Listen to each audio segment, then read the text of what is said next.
오늘은 우리가 시므이에 대해서 함께 나누려고 합니다.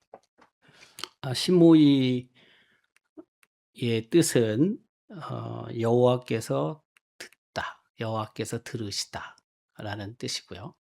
그리고 또 유명한이란 뜻도 갖고 있다고 합니다.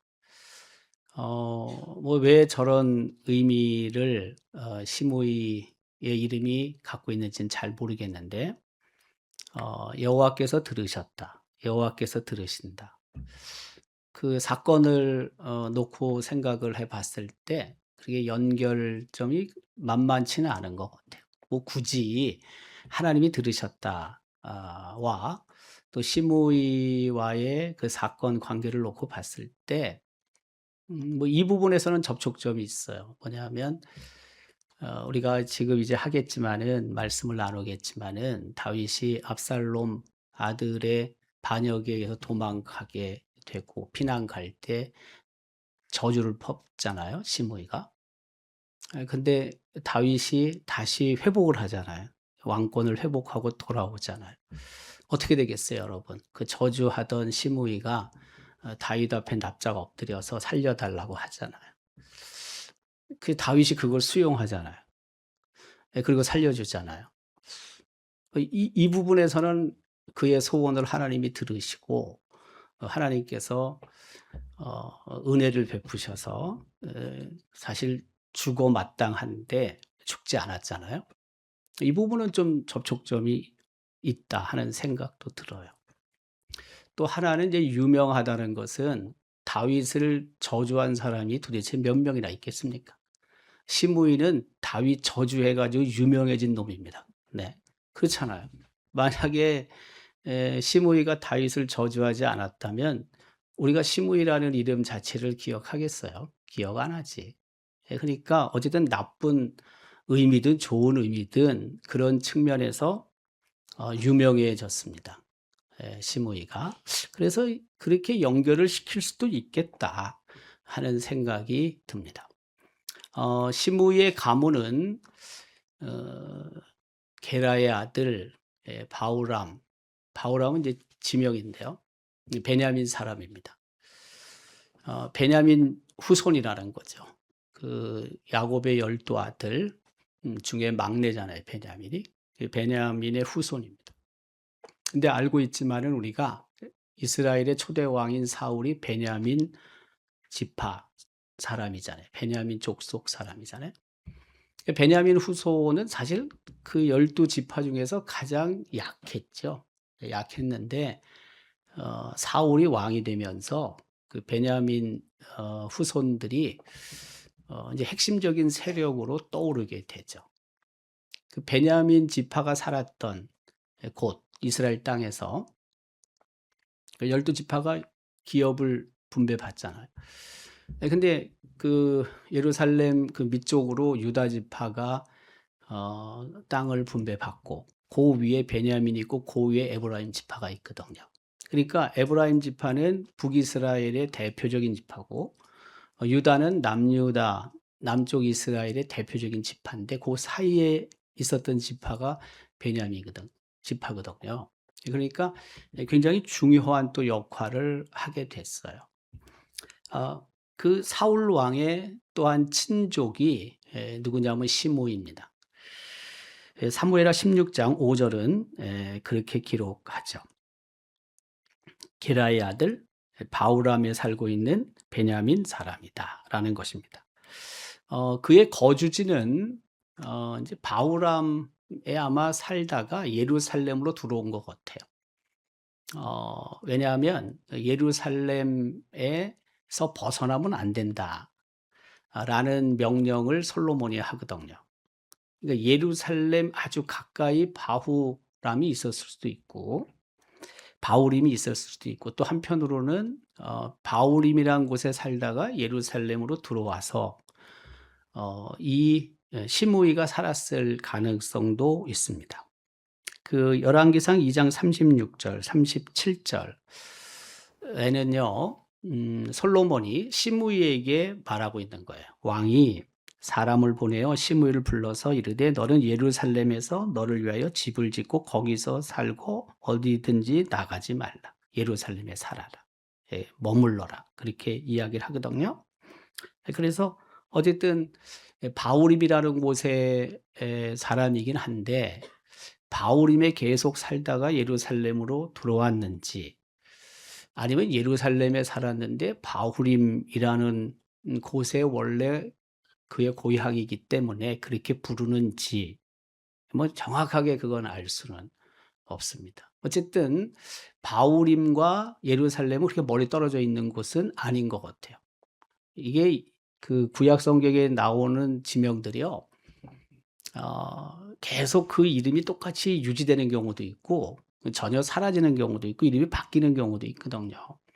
그러다 보니까 사실은 그 지명의 위치를 정확하게 모르는 경우도 꽤 많습니다. 우리가 추측을 하는 게 많아요. 자, 어쨌든 다윗이 도망하게 됩니다. 피난 가게 됩니다. 피난 갈 때 시므이가 저주를 하는 거죠. 우리가 이 본문을 읽었는데 다윗 왕이 바후림에 이르러, 그렇죠? 이름에 이르러 거기서 사울의 진정 한 사람이 나왔다. 그러니까 저거로 봤을 때 또 바후림에 살았다고 볼 수도 있어요. 시므이란 사람이. 그 나중에 다시 또 예루살렘에 들어왔다고도 볼 수 있고요. 근데 저주를 하죠. 저주를. 네. 근데 그 저주의 정도가 좀 심하죠. 네. 계속 저주했다. 그리고 다윗과 다윗 왕의 모든 또 신하들에게 또 돌을 던졌다. 네. 그런 내용들이 있고요. 이것도 지난번 우리 자녀를 위한 특별 새벽기도 때 잠깐 보긴 한 건데 저 위에 있는 시므이가 돌을 던지면서 이제 저주를 하는 모습입니다. 그때 이제 아비새라는 사람이 그 반응을 보이는데 "저거 가만 놔두면 안 되지 않습니까?" 라고 이야기를 하는 거죠. 어 아비새는 수루야의 아들이다라고 기록되고 있는데 수루야는 다윗의 친누이 혹은 이복누이라고 보통 말을 하고요.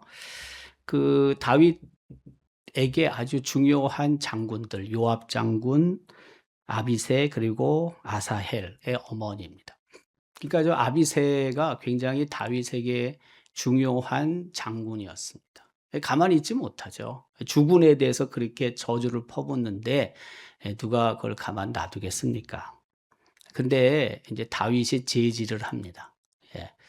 가만 놔두면 안 된다라고 아비새가 이야기를 하지만 그러나 다윗은 그가 지금 저주하는 것이 하나님께서 자신에게 다윗에게 저주하는 것일 수도 있다. 가만 놔둬라.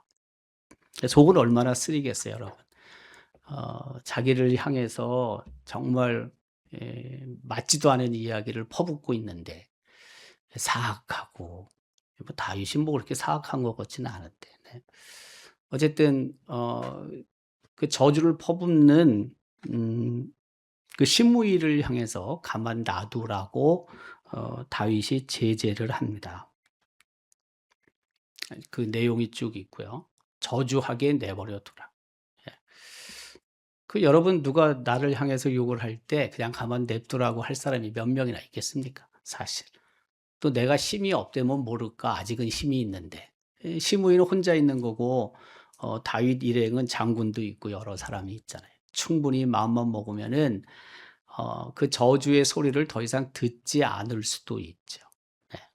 근데 다윗은 그 시므이의 말 속에 하나님이 자신에게 전하시는 그 말씀도 있을 수 있다. 그런 마음으로 그 시므이의 저주를 듣는 거죠. 그러니까 굉장히 다윗의 믿음이 성숙해진 건 맞아요. 보통 사람과 좀 다를 정도의 성숙한 믿음을 다윗이 갖고 있었다고 봐도 틀리지 않는 것 같아요. 보통 사람은 아니에요, 다윗이. 그러니까 다윗이 하나님의 마음에 합한 사람, 대표적인 그런 사람이잖아요. 또 이런 걸 보면서 우리가 우리의 이 속좁음을 또 깨닫게 됩니다. 네. 직접 나에게 퍼붓는 이야기 아니고 누굴 통해서 들어도 나에 대해서 험담하는 사람 직접 한 건 아니고 통해서 한 두 다리 혹은 세 다리 건너서 들었을 때도 기분이 무진장 나쁘잖아요. 네. 혹시라도 만났으면은 한마디 하고 싶은 생각이 막 여기까지 올라오잖아요. 그러다가 내가 참지 못하고 말하는 경우도 있잖아요. 그러다 망신당하는 경우도 있어요. 저쪽은 그렇지 않았는데 정도가 그 정도 아니었는데 내가 몇 차례 거쳐 갖고 나한테 들어온 이야기는 막 굉장히 컸다고요, 이게. 근데 실제는 그게 아닐 경우도 있거든요. 그래서 창피를 당하는 경우도 있어요. 예. 근데 어쨌든 이걸 그렇게 속으로 삭히고 또 어쨌든 그 속에서 하나님의 뜻, 하나님의 음성이 들려질 수도 있다라고 생각하는 것. 참 어떻게 보면 부러운 거죠. 네. 모든 삶의 자리에서 하나님이 일하시고 하나님이 역사하시는데 사실 우리가 좀 예민하게 사건을 통해서나 또 대화 속에서 하나님이 어떻게 내게 말씀하실까? 그 속에 하나님의 음성을 듣고자 하는 우리의 예민성, 영적인 예민성도 사실 많이 필요하죠. 네. 때론 뭐 애들이 하는 말 속에서도 하나님이 내게 전하시는 말씀이 있을 수 있고, 네. 생판 모르는 사람이 하는 이야기 속에서도 또 하나님께서 하시는 말씀이 있을 수 있기 때문에 정말 그런 귀를 기울이는 자세들이 많이 필요합니다. 네. 다윗이 어쨌든 이 시므이의 저주를 듣고 계속 길을 가는 거죠. 계속 길을 가는데 사무엘하 15장 23절에는 이제 그 시온성을 나와서 이제 기드론 골짜기를 건너 감담산을 거쳐 가지고 이제 동쪽으로 가는 거죠. 감담산으로 쭉 해서 동쪽으로 내려가면 유대 광야를 거치게 되고 요단강을 건너게 되고 그리고 우리가 알고 있지만 마하나임이라는 곳까지 가게 됩니다. 기드론 시내, 저기 보면 기드론 시내를 건너갔다고 기록합니다. 여기 지금 보면 지도에 우측에 빨간 쪽, 거기 보면 기드론 골짜기라고 쓰여져 있고요. 그 좌측 편에는 밑에 흰놈 골짜기라고 또 쓰여져 있습니다. 그러니까 지금 예루살렘 성이 있고 그리고 기드론 골짜기는 동쪽에 있고 그리고 그 기드론 골짜기를 건너가면 감람산이 있어요. 감람산, 올리브산, 그 예수님께서 기도하신 겟세마네 동산, 또 예수님께서 예루살렘 성을 보고 눈물을 흘며 기도하신 바로 그곳, 또 예수님께서 부활하신 그 산, 그게 다 감람산이거든요. 그러니까 기드론 골짜기 건너편 동쪽에 기드론 골짜기가 있는데, 근데 저기에 이제 물이 흐른다고요. 여름에는 건기고 겨울에는 비가 좀 있고 해서 그 물이 흘러요. 이제 그 기드론 골짜기에서 물이 흐르고 아래쪽으로 그리고 흰동 골짜기 쪽에서 물이 만나서 그 물이 이제 계속 내려가게 되는 거죠. 그래서 그 내려가서 결국에는 어디까지 가냐? 그 물이 물론 땅으로 뭐 흡수되는 것도 많이 있겠지만 원칙적으로 이게 쭉 가면은 사해까지 가요. 사해. 저 물이 쭉 가게 되는 게. 기드론 골짜기, 기드론 시내 혹은 기드론 뭐 개천일 수도 있는데 좋은 말로 시내지 뭐 네. 개천이죠. 뭐 네. 그 글로 이제 물이 흐르게 되고 그걸 건너게 되는 거예요. 그 건넌 다음에 감람산, 감람산에서 유대 광야, 유대 광야에서 요단강, 요단강을 건너서 그 요단강 동편으로 가게 되는 거죠. 여기도 보면 이제 다윗이 유대 광야를 거쳐서 요단강을 건너 마하나임까지 가게 됩니다. 마하나임은 요단강 건너서 동편에 있습니다. 요 이제 지도가 사해가 파란색으로 돼 있고 좌측편에 보면은 예루살렘, 바후림, 그전 빨간색이 이제 뭐냐면 다윗이 피난 간 경로라고 생각할 수 있습니다. 저 위에서부터 쭉 내려오는 선은 요단강입니다. 그러니까 예루살렘 출발해서 길갈도 있고 그러잖아요. 그래서 쭉 빨간색으로 가다 보면 이제 위에서 내려온 선 요단강을 건널 수밖에 없고 건너야 되고 그다음에 위로 다시 올라가잖아요. 그래서 위에 보면은 마하나임이라는 곳에 도착하게 되는 거죠. 바로 이제 저기에서 그 다윗과 그 일행이 힘을 얻게 되잖아요. 전혀 생각하지 못했던 세 사람이 먹을 것도 가져오고 침상도 가져오고 그래서 거기서 이제 힘을 얻고 다시 회복이 되는 거죠. 그 왕권을 사실은 찾게 되는 결정적인 장소라고 할 수가 있습니다. 이제 다윗이 귀환하게 됩니다. 근데 시므이가 사실 예루살렘에서 요단강까지 얼마나 멉니까? 여러분 이 지도를 보더라도 네. 지도가 어디 있죠? 네. 여기 지금 예루살렘에서 혹은 바울임에서 요단강까지 빨간선 거기까지 이놈이 나오는 거예요. 네. 여기 보면은 시므이가 영접하러 나온다고요. 요단강을 밟고 건너 왕 앞으로 갔다.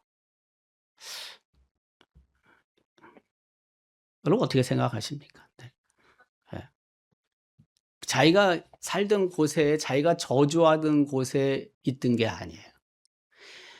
다윗이 왕권을 회복했다고 하니까 자기가 살던 곳에서 어쨌든 거주하던 곳에서 요단강을 건너서 다윗을 만나요. 네. 뭐 생명 앞에서 목숨 앞에서야 뭐 한없이 치사해지는 건 맞는데 다 마찬가지지 뭐 여러분이 만약 저주했다 그러면 거기까지 따라 안 가겠어요? 가겠지. 근데 어쨌든 시므이도 그렇게 했습니다. 굉장히 기회주의적인 놈이죠. 네. 어떻게 보면. 시므이가 간청을 하는 거죠. 왕 앞에 엎드렸어요. 요단강을 건너서 아직 다윗은 요단강 건너지 않았어요. 그 요단강 건너서 다윗을 만나서 엎드려서 간청을 하는 겁니다. 간청을 해요. 여기 아까 그 지도 봤죠? 네. 왕께 아뢰되 내 주여 원하건대 내게 죄를 돌리지 마옵소서. 네. 뭘 돌리지 마요. 죽어 마땅하지. 네. 그냥 이제 어쨌든 간청을 하는 거죠. 아까 그래서 여호와 하나님께서 들으셨다. 이 부분이 살아남으니까 연결을 시킬 수 있다. 그 이름의 의미와 연결시킬 수 있다. 이거에 제 얘기는 굳이 연결시킨다면 네. 내 주 왕께서 예루살렘에서 나오시던 날에 종의 패역한 일을 기억하지 마시오며 왕의 마음에 두지 마옵소서. 아주 철판을 깔았죠, 지금. 네. 그걸 어떻게 안 기억해요? 어떻게 못 기억합니까? 당연히 기억할 수밖에 없지. 근데 기억하지 말래요. 네. 아비새 여러분 알잖아요. 예. 올 때 저주하는 소리 듣고 저거 가만 놔두면 안 됩니다. 그렇게 했던 장군이잖아요. 아비새가 다윗에게 또 요청합니다. 그렇죠? 네. 시므이가 여호와의 기름 부으신 자를 저주하였으니 다윗을 저주하였으니 그로 말미암아 죽어야 마땅하지 아니합니까? 저게 사실은 맞는 거죠. 네. 보통 사람은 다 저렇게 얘기하는 게 맞습니다. 누구든지 다 마찬가지입니다. 네. 아비새가 잔인하다고 생각하지 마십시오. 우린 더합니다. 네. 근데 다윗이 이제 선처를 해주는 거죠. 시므이가 저주할 때도 선처했어요. 근데 왕권을 회복하고 예루살렘으로 돌아오던 길에 이 시므이가 나와서 엎드리고 그렇게 간청을 했을 때 다윗은 수용을 합니다. 그게 사무엘하 19장 22절 23절입니다. 다윗이 이르되 수르야의 아들들아 내가 너희와 무슨 상관이 있기에 너희가 오늘 나의 원수가 되느냐 하면 쭉 얘기를 하잖아요. 내가 죽지 아니하리라. 네, 그렇게 다윗이 선처를 베풉니다. 근데 다윗의 아들 솔로몬이 왕권을 잡고는 이제 복수를 합니다. 근데 그 복수의 힌트를 사실은 다윗이 줍니다. 다윗이 마음이 넓은 사람이긴 한데 보통 사람보다는 넓어요, 분명히. 근데 속으로는 보니까 칼을 갈고 있는 것도 있어요. 네. 그 인간이죠. 그러니까 그래야지 인건미가 있는 거지. 예, 뭐 다윗이 뭐 하나님이에요? 다윗이 뭐 예수님도 아닌데 뭐 그 정도까지 두 번이나 어쨌든 용서하고 어떤 측면에서는 당장 죽이지 않는 것만도 저는 대단하다고 생각합니다. 다윗이 유언으로 남기는 게 있습니다. 시므이가 너와 함께 있나니, 잠깐만요. 네, 솔로몬의 복수입니다.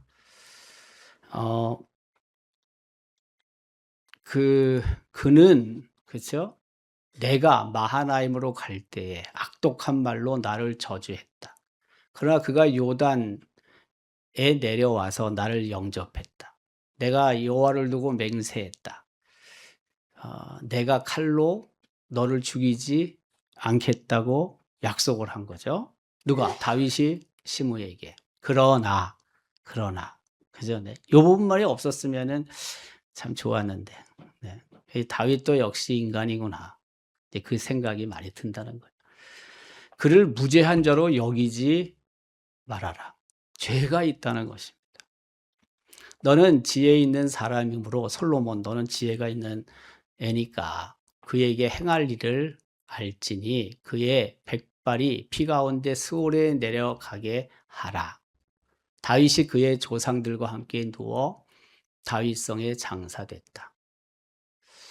하여튼 뭔가 그쵸? 네. 뭐 술을 만들라는 거지. 네. 무서운 놈이에요. 그러니까 다윗도. 네. 하여튼 뭔가를 만들어서 죽이라는 거죠. 다윗이 보통 사람보다 믿음도 좋고 보통 사람보다 하나님의 마음에 합한 사람인 건 분명한데 저런 면도 있습니다. 네. 어떤 면에서는 그러니까 왕의 역할을 했을지도 몰라요. 그러니까 전쟁에 단 한 번도 지지 않고 백전백승했을 수도 있고 이스라엘에서 가장 넓은 땅을 갖고 그가 죽었는지도 몰라요. 저런 단호한 면이 있어요. 제가 그게 다윗이 잘하고 있다는 게 아니라 그런 측면도 있다고요. 예. 근데 이제 솔로몬이 아까도 우리가 잠깐 봤는데 명령을 내려요. 누구에게? 시므이에게. 그게 뭐냐면 아까 저거 읽었잖아요. 예루살렘에 너는 반드시 있어야 된다. 예루살렘에서 살아야 한다. 근데 네가 만약에 예루살렘을 떠나면은 너는 죽는다. 기드론 시내를 건너게 되면 반드시 너는 죽임을 당할 것이다. 예, 그렇게 못을 받거든요. 그 시므이 입장에서는 굉장히 쉬운 거거든요, 저게. 예루살렘이 수도인데 예루살렘 안에 머무는 게 뭐가 어렵습니까, 여러분? 근데 떠납니다. 예. 아까 기드론 시내, 기드론 골짜기 있잖아요. 거기를 벗어납니다. 벗어나면 죽는데 왕이 명령하는 건데 여러분 어떻게 그걸 어깁니까? 근데 잠시 있는 거예요. 잊어먹어요. 잊어먹으면 안 될 걸 잊어먹어요. 여기 보면 이제 기드론 시내 혹은 기드론 골짜기가 있고 그 위에 보면은 감람산, 겟세마네 동산이라고 쓰여져 있고 주황색 성전터라고 볼 수 있고요. 그다음에 맨 밑에는 흰농 골짜기가 있죠. 그러니까 기드론 골짜기, 흰농 골짜기가 만나게 되는 거죠. 저게 이제 예루살렘 성이라고 할 수가 있습니다. 시므이가 예루살렘을 벗어납니다. 벗어나는데 그 이유는 다른 데 있지 않고 그 시므의 종 하나가 도망했다고요. 도망해가지고 가드란 곳까지 가요. 그 뭐 종 하나 때문에 사실은 자기 목숨을 버릴 이유는 없을 것 같은데 잠시 잊어먹는다고요. 시므이가. 예. 그래가지고 기드론 골짜기를 건너서 예루살렘을 벗어나 가드까지 가게 되는 거죠. 제가 예루살렘에서 가드까지 거리를 찾아보니까 약 35km 내외쯤 됩니다. 네. 그러니까 그 하나 그 종 잡으러 가는 거예요. 여기 좀 보면 네. 벗어났잖아요. 여기 지도를 보면은 사해가 있고요. 우측에. 그 위에 보면 끝에 위에 옆으로 보면 예루살렘이 있고 예루살렘에서 좌측으로 지중해 쪽으로 가면은 가드가 있고 에크론이 있습니다. 에그론. 우리는 에그론으로 번역이 되어 있고 가드, 에그론. 그렇죠? 그다음에 또 지중해 쪽 좌측으로 가면 아스다롯이 있고 또 아스글론이 있고요. 이렇게 있잖아요. 그게 이제 블레셋 지역이잖아요. 동그란 저게 블레셋 지역이잖아요. 근데 예루살렘에서 가드까지가 한 35km쯤 된다고. 예. 예루살렘을 많이 벗어났죠. 누가? 시므이가. 왜? 그 종 하나 때문에. 아까운 거예요. 그러니까. 화도 나고. 근데 시므이는 자기가 다윗을 화나게 했던 걸 기억했어야 했어요. 자긴 더 화나게 만들었죠. 솔직히. 왕인데 왕 앞에서 그렇게 저주를 퍼붓는 무지한 사람이 어디 있습니까? 네. 근데 지금 종 하나가 자기를 떠났다고요. 화가 나겠죠. 근데 다윗이 화난 것만큼 화가 났겠습니까? 저는 우리가 늘 그러는데 우리가 엄청나게 큰 그 용서를 받았음에도 불구하고 아주 작은 것조차도 우리가 용서를 못하는 경우가 참 많잖아요. 예수님도 그런 말씀을 하시지만은. 예. 내가 받은 은혜가 엄청 큰데 그 누군가에게 아주 그거에 뭐 작은 은혜도 베풀지 못하며 사는 우리 모습이 너무나 많거든요. 우리가 참 그래서 속이 좁다고요. 그래서 받은 은혜가 진짜 큰데 그걸 생각하면은 그거 뭐 좀 줘도 될 것 같은데 인색한 거예요. 아까운 거예요. 그거 조금 주는 것조차도 우리가 그런 경우가 너무 많아요. 우리 삶이. 예. 내가 당연히 누려야 되는 것들은 당연히 누려야 되고 그것을 누군가에게 혹시라도 이렇게 흘러가는 것들이 아까워요, 우리가. 굉장히 아깝게 생각합니다. 지금 이 시므이의 행태가 바로 그런 모습이라고 할 수 있습니다. 그 결국에는 어떻게 됩니까? 솔로몬이 알게 됐고 그리고 시므이가 여호야다의 아들 분야야에게 죽게 됩니다. 아까 언급한 것처럼 이 시므이는 자기가 사실 행동하고 자기가 한 말에 대해서는 자기가 책임져야죠. 네. 책임질 각오로 말하고 책임질 각오로 행동해야 되는데 우리가 그런 용기는 사실 부족한 게 많아요. 이때는 이렇게 말하고 이때는 이렇게 행동하고 뭐 또 상황이 바뀌면 또 넙죽 엎드러지고 또 다 그런 거죠. 뭐 우리가. 하나님 앞에서도 그런 경우가 우리가 얼마나 많습니까? 하나님을 의식하며 산다고 하지만 하나님 마음을 아프게 하고 또 하나님을 섭섭하게 하는 삶의 모습들이 우리 안에 참 많거든요. 그래서 이 시므이가 참 기회주의적인 행동을 했다 이거예요. 다윗이 그 왕권을 잃어버릴 것 같으니까 아니 잃어버린 것 같으니까 그렇게 저주를 하고 다시 왕권을 회복하고 나니까 그 다윗 있는 곳까지 요단강을 건너서 가 가지고 넙죽 엎드리고 뭐 우리가 내가 한 말에 대해서 행동에 대해서 다 책임지는 건 아닌데 어떻게 다 그 책임지고 살겠습니까? 여러분 솔직히 우리가. 네. 하지만 그래도 적당히 해야지. 예. 언제나 이 선을 넘으면 안 돼요. 선을 지켜야 돼. 예. 이 선을 넘어버리면요 못 와 원래 이게요. 예. 이게 끊어지는 거거든. 우리가 그 탄성력을 오버하면은 끊어지잖아요. 그 선을 잘 지켜야 돼. 선을. 원래 선을 넘는다는 건 대단히 위험한 겁니다, 여러분. 우리가 국경을 넘는 것도요, 정상적으로 넘지 않으면 되게 위험한 거예요. 보더라인이라고 국경선이 있는데, 우리가 그걸 넘을 때는 어떻게 해요? 다 그게 비자를 가지고 넘어가야 돼요. 비자를 갖고 넘어가지 않으면, 정상적으로 넘어가지 않으면 그거는 불법이에요, 불법. 하나님과 우리 사이도 그렇고요. 부부 관계도 그래요. 경계선이 있다니까. 요걸 넘으면은요, 못 돌아올 때가 많아요. 여기까진 돼. 여기 한 1mm까진 되는데, 요 1mm를 넘었으면은요, 굉장히 힘듭니다. 예. 여러분 안 그래요? 수없이 해 봤잖아요. 예. 요걸 딱 지키면은 다시 돌아오는 게 편해.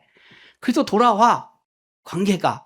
근데 요걸 딱 넘어서는 순간요, 요게 안 넘었으면은 한 1시간 걸릴 게, 요거 넘었으면은요, 때로는요, 몇 개월도 걸립니다. 몇 개월도. 넘으면 안 돼. 하나님과 관계도 똑같아요. 넘으면 안 돼요, 이게. 근데 이게 무지하거나, 예, 무지하거나 감각이 없으면, 다른 말로 하면 센스가 없으면 넘어가는 거예요. 넘어가고 나면 그다음부터 힘들어. 밥도 먹기 힘들고, 예, 뭐, 아니, 그 해줘서 먹는다는 개념이 아니라 밥맛이 없는 거죠, 밥맛이. 관계가 껄끄러워지니까 밥맛도 없고, 하루하루 살아가는 게 참 힘들지. 그 시간 버티는 게 힘들잖아요. 예. 같이 어쨌든 한 집에 있는데 얼마나 힘들어요. 교회 안에도 똑같은 거예요, 여러분. 교회도 뭐 우리가 교회 24시간 있는 건 아니지만 어쨌든 함께 신앙 공동체에서 생활하는 거잖아요. 주일이든 뭐 혹은 또 평일이든. 근데 그 관계에서 이 보더라인을 넘어갔다고요. 그게 무슨 뜻이냐면 관계가 깨졌다는 거예요. 이게 선을 넘는다는 거. 예. 관계가 깨지면 그 회복하는데 참 힘들거든요. 예. 넘으면 안 돼. 넘으면. 근데 얘가 넘은 놈이라니까. 예. 근데 이게 넘었는데, 넘은 입장에서는 또 이런 부분도 필요할지 몰라. 안면몰수 이런 거 있잖아요. 예. 근데 속을 들어가면 되게 기회주의적인 거지. 예. 정상은 아닌 거지. 네. 뿐만이 아니라 굉장히 자기중심적이죠, 이 시므이가. 예. 자기 유리한 거라면은 하여튼 뭐 그냥 넙죽 엎드릴 때도 있고, 욕할 때도 있고, 돌 던질 때도 있고, 그런 거잖아요. 예.